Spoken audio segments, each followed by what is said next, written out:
今天我们要聊聊一个令人震惊的数字，台湾的总生育率掉到了 0.87， 这意味着平均每位育龄女性一生只生不到一个小孩，创下历史新低。0.87， 这几乎是全球最低水平，比起维持人口世代更替所需的 2.1 遥不可及。更可怕的是，台湾的人口已经出现负成长，死亡人数长期以来首次超过出生人数。2020年，台湾首次出现人口自然减少，到了最近几年，每年出生的婴儿数只剩十几万。2023年全年的新生儿仅约13万5千人，创下纪录新低。甚至连传统上大家抢生龙年宝宝的2024年，也没有出现预期中的生育高峰，出生数字依然在谷底，人口老化加剧，新生儿稀少。这些数据背后隐藏着什么故事？年轻人是真的不想生，不愿意要孩子，还是因为现实压力太大，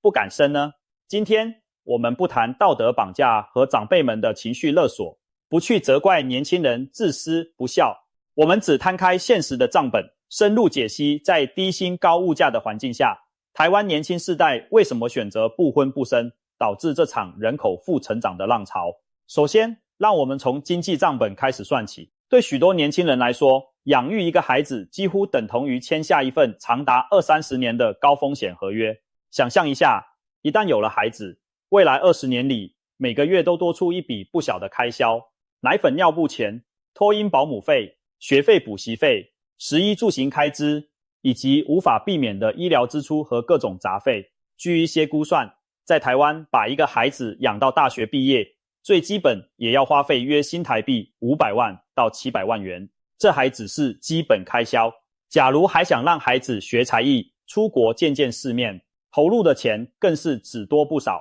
500万是什么概念？对一对普通年轻夫妇而言，这可能相当于他们多年积蓄的总和，甚至需要贷款支应。年轻父母等于背负了一个巨大的经济包袱，一背就是20年。而在这20年间，家庭开销还很可能随着物价上涨而水涨船高。养儿育女已经不是父母那一辈口中多双筷子、多碗饭那么简单，而是一个动辄数百万的大工程。面对这样庞大的花费，许多年轻人不禁要问，自己的薪水够用吗？整体经济环境允许吗？会不会还没把孩子拉扯大，自己就先被庞大的开支给压垮了？再来看看薪资和物价的现实。台湾年轻世代长期以来最大的抱怨之一就是低薪。许多人可能都听过 22K 世代这个说法，意思是大学毕业生起薪常年徘徊在新台币22000元左右。尽管近年来基本工资和起薪略有调升，但涨幅远远赶不上生活成本的上升速度。根据统计，近年来大学毕业生平均起薪约在33000元上下。以台北市为例，官方数据显示，台北市民平均每人每月的消费支出约为34000元。也就是说，一个刚出社会的年轻人，他的薪水可能勉强只够支付自己在都市生活的基本开销，所剩无几，更别提养孩子所需的额外支出了。如果说薪水涨得慢，物价可一点没客气，尤其是房价，更是让年轻世代大喊吃不消的沉重负担。在台北这样的一线城市，房价之高几乎让人不敢相信。以市区某些地段为例，平均每坪房价已经来到1坪新台币100多万以上。以台北松山区为例，目前平均每坪约158万元左右。换算一下，一坪大约是 3.3 平方公尺，158万一坪意味着一间20坪左右的小公寓约66平方公尺，价格可能高达3000多万新台币。对一个每月薪水3万多的新鲜人来说，光是买一坪房子就得不吃不喝存将近4年，20坪的房子那得不吃不喝将近80年才买得起。当然，现实中没有人可以真做到1块钱不花存几十年，但这个换算揭示了房价与收入之间的巨大鸿沟。即使考虑一对夫妻2人都工作，薪水加起来，想靠工薪阶级的力量在都市买房养家，也是压力山大。许多30多岁的年轻夫妻努力工作存钱，到头来发现连头期款都凑不齐，只能无奈地选择继续租屋或蜗居在父母家中。低薪高房价的组合对想组成家庭的年轻人来说，无疑是当头浇下一盆冷水。传统观念里，结婚生子之前最好先有房有车，至少要有个安定的窝。然而，这一代年轻人面临的现实是，即便拼死工作，买房对许多人而言也是遥不可及的梦想。有人打趣说，普通上班族不吃不喝23年才能在台北买房，这话听起来夸张，却几乎是写实的写照。如果买不起房，一家人只能租房过日子。然而租房也意味着不稳定，每年面临房东涨租或不续租的风险，加上租屋空间通常狭小，要在里头抚养小孩并不容易。许多年轻夫妻坦言，在没有自己的房子前不敢生小孩，连居住环境都不稳定，怎么给孩子一个安稳的成长空间？更何况如果继续和父母同住，一下子多个孩子挤在小小空间里，对3代同堂的家庭来说也是沉重的压力。住房问题解决不了，生育意愿又谈何提高呢？除了房子，还有日常生活成本在蚕食鲸吞年轻人的薪水、食品、日用品、交通、能源，样样都在涨价。以育儿过程中的开支来说，奶粉、尿布价格不菲，婴儿用品每样都贵，孩子大一点要上幼儿园，公立托育名额有限，私立托婴中心或保姆费用每月动辄上万，上了小学、中学，学杂费、安亲班、才艺班接踵而至。如今许多家庭一个孩子的补习费可能比父母当年的学费还高。再看看物价指数，几十年间新台币的购买力已经大不如前。父母辈常说，他们年轻时薪水虽少，但东西便宜，如今却是薪水涨1块，物价涨5块。在高物价的夹击下，很多年轻人觉得自己连自己都养不活，哪有余力去养活下一代？有一项调查显示，有超过60%的年轻受访者表示，收入仅够养活自己，无法抚养小孩。这种对经济前景的焦虑，直接转化为他们对生育的却步。接下来，我们看看职场与生活压力。即便暂且不谈钱，现代职场环境对组建家庭也极不友善。台湾向来以劳动工时长闻名，年轻世代的上班族动辄每天工作10小时以上，加班成了家常便饭。在资讯业、金融业等领域，加班文化更是根深蒂固。当工作已经压缩了大部分个人时间，下班常常已是深夜，年轻人连自己休息充电都不够，更别说陪伴小孩了。试想，一对朝9晚10的双薪夫妻，如果生了孩子，谁来接孩子放学？谁来陪写作业？幼儿园下午可能5点就结束，但父母7、8点才能下班，这中间的空窗要怎么办？许多职场妈妈不得不求助长辈帮忙接送、照看，但长期下来，这对老人家也是负担。另外，职场对孕妇和育儿的支持仍然不足，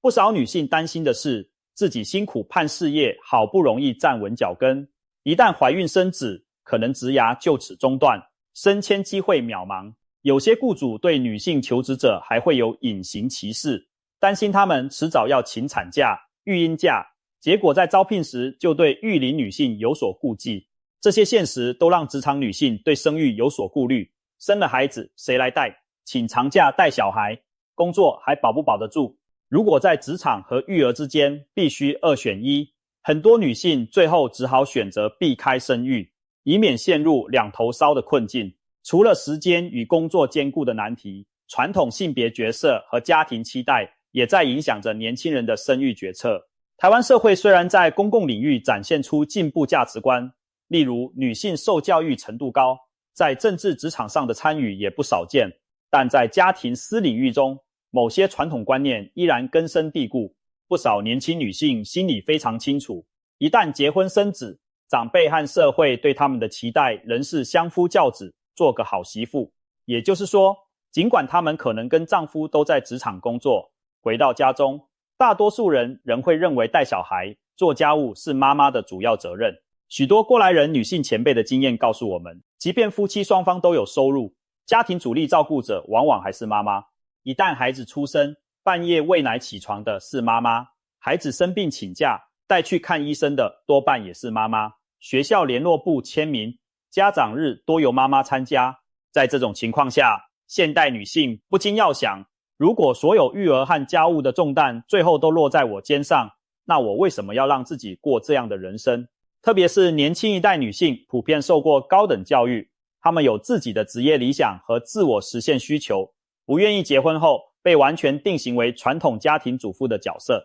对她们来说，不生小孩有时反而是维持平等生活方式的一种手段。与其结了婚当个疲惫不堪的超人妈妈，还不如干脆不婚，或者即便结婚也选择不生，继续过二人世界。另一方面，对男性而言，传统观念也可能造成压力。在华人文化中，多数家庭依然期望男性在结婚时负担主要经济责任，例如购买房子、支付彩礼、承担家庭开销等等。许多适婚年龄的台湾年轻男性面对现实也相当无奈，不是他们不想结婚，而是手上积蓄不足以同时买房又抚养家庭。他们担心给不了伴侣一个安稳的家，于是迟迟不敢踏出婚姻的步伐。有些男性甚至自嘲，月薪不到多少万，房子也买不起，我拿什么结婚生子？这样的自我质疑背后，正是对传统养家角色的焦虑和力不从心。而当男性对婚姻裹足不前，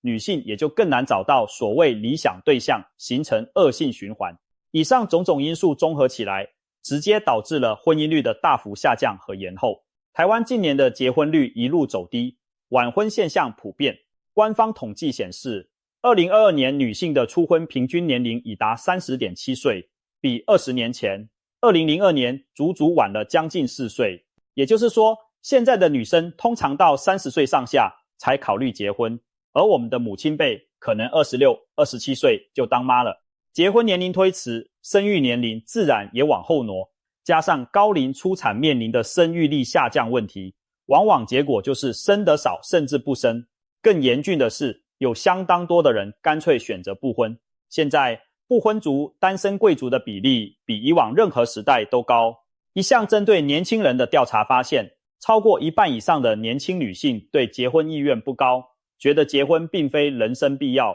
而在未婚的年轻族群中，有高达40%的人甚至没有交往过对象。换言之，很多年轻人连恋爱的经验都没有，自然谈不上结婚生子了。这背后的原因多种多样，有人是忙于学业与工作，社交圈有限导致难以遇见伴侣，有人是对感情抱持随缘态度，不刻意追求婚姻，还有人则是因为经济现实与自我价值实现的考量，更倾向单身生活。当不婚不生逐渐被社会接受，甚至视为常态，传统那种男大当婚、女大当嫁的观念对年轻人的束缚已经减弱。结不结婚、生不生孩子，如今更多被视为个人选择而非义务。在缺乏外在强制和社会舆论压力的情况下，只要现实环境不够友善，很多人宁可选择独自一人过生活，或者夫妻2人过丁克、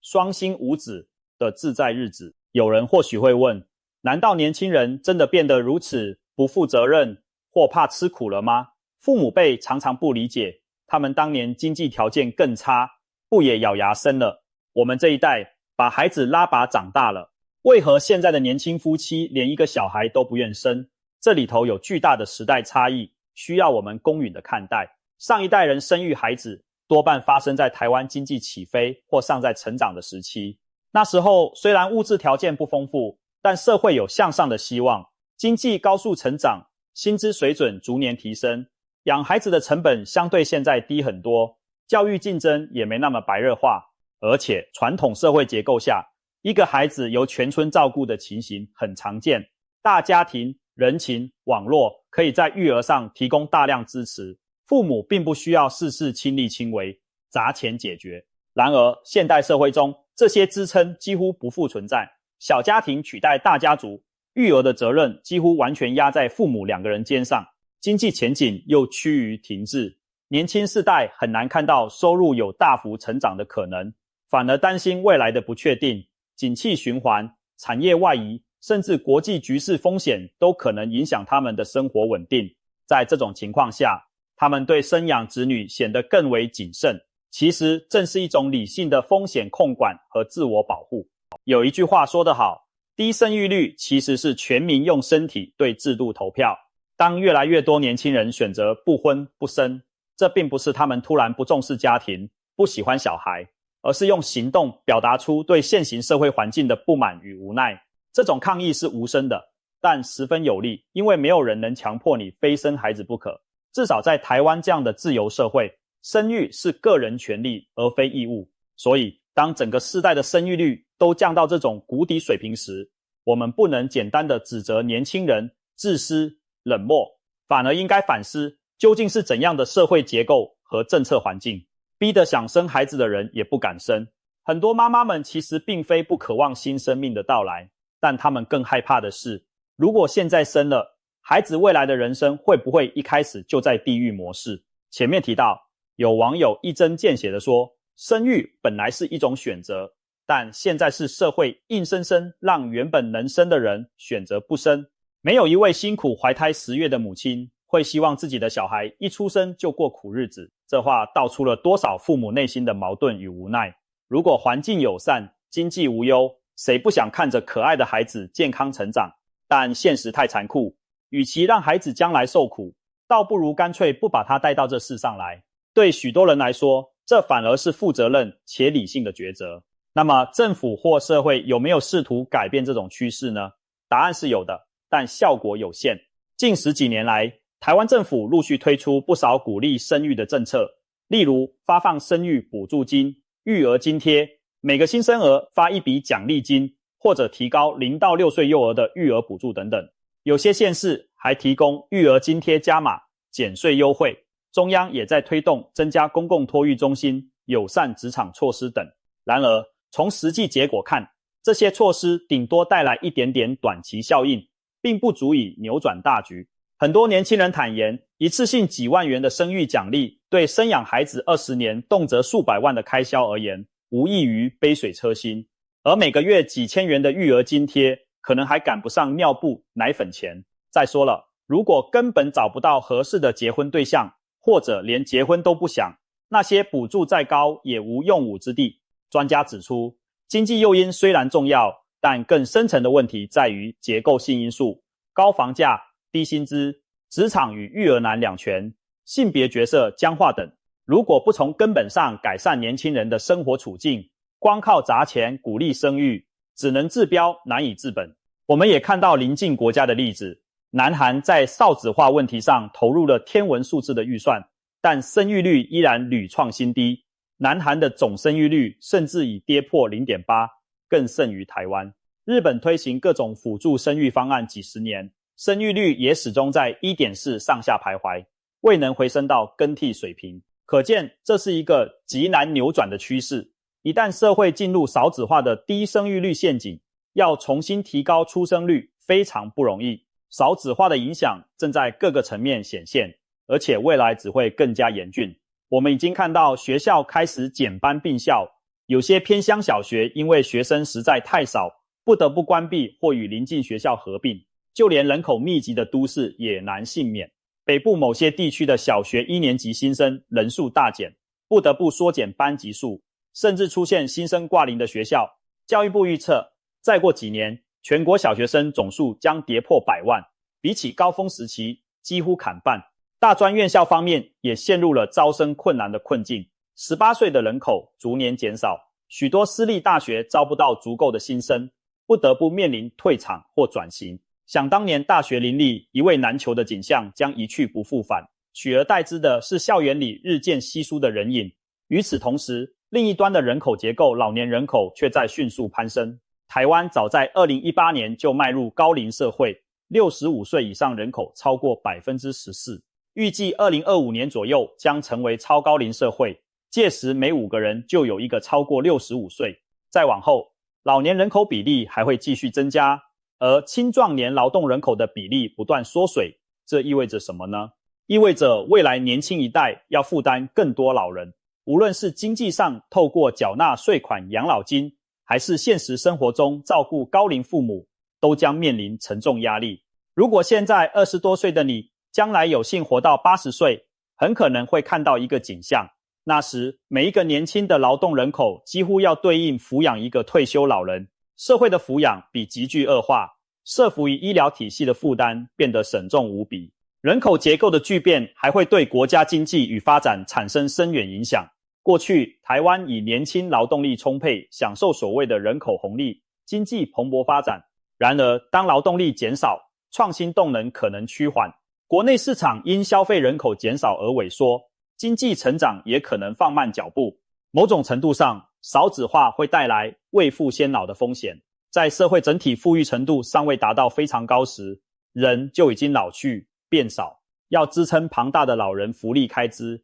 财政压力极大。此外，像台湾这样需要维持一定国防人力的地方，年轻人口减少也意味可服兵役的人数下降，未来在国防和其他需要人力的领域可能面临挑战。当然，也有人寄望科技进步，例如自动化、机器人或开放移民政策来弥补人口减少的冲击。确实，台湾近年来的人口净减少情况因为国际移民流入而稍有缓和，比如东南亚的新移民、外籍配偶和一些专业人才的引入，多少补上一些年轻劳动力。但要靠移民完全逆转人口负成长的趋势，目前看来也不现实。语言文化门槛、社会对移民的接纳程度等等，都限制了移民能在短期内大幅增加。谈到这里，我们可以回答之前的问题了。台湾生育率跌到 0.87， 究竟是年轻人不想生还是不敢生？综合以上分析，可以发现答案并非黑即白，而是两者皆有。不敢生是广大普通年轻人的新生经济压力、养育成本、工作和生活的不平衡，缺乏安全感，让他们对生孩子裹足不前。很多人其实内心深处并非完全不喜欢孩子，也憧憬过三口之家的幸福，但现实令他们感到自己无力胜任为人父母的角色，不得不暂缓甚至放弃这个计划。而不想生则反映了价值观的转变和个人选择的多样化。一些人发现没有孩子的生活依然可以过得充实有意义，甚至更自由自在。他们享受双薪夫妇的经济宽裕和自由时间，投入事业或兴趣，认为不生育并非遗憾。这部分人可能即使给他们再好的经济条件，也未必会选择生儿育女，因为纯粹个人意愿倾向于丁克或单身人生。总的来说，台湾陷入少子化绝非哪一代人的错，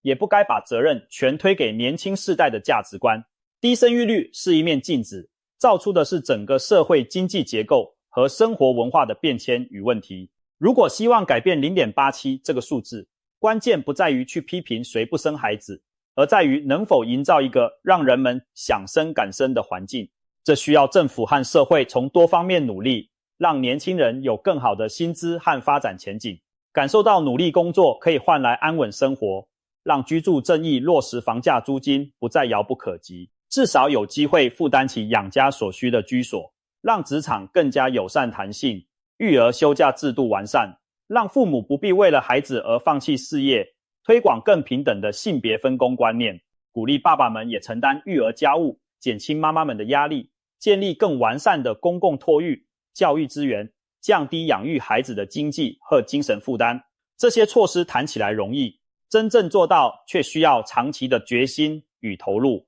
即使开始改变，也不可能立竿见影看到生育率马上回升，因为人口趋势往往具有惯性，一两代人养成的观念和习惯不会因政策喊话就立即扭转。或许在我们这一代人的有生之年，台湾的人口仍将继续下降，年轻人依然会谨慎地决定是否要孩子。然而值得期待的是，每一次公共讨论，每一项政策改革都在为未来铺路。当有一天年轻夫妻看着账本不再愁眉不展，敢放心迎接新生命，当职场妈妈不再为留职停薪而焦虑，爸爸们也习以为常地请育婴假回家带娃，当一代代孩子在友善的环境中长大，而他日也愿意为人父母，那时台湾的生育率或许才能真正止跌回升。最终生不生小孩应该是个人自由选择，但我们希望这个选择是在没有被经济压力或制度缺陷所逼迫的前提下做出的，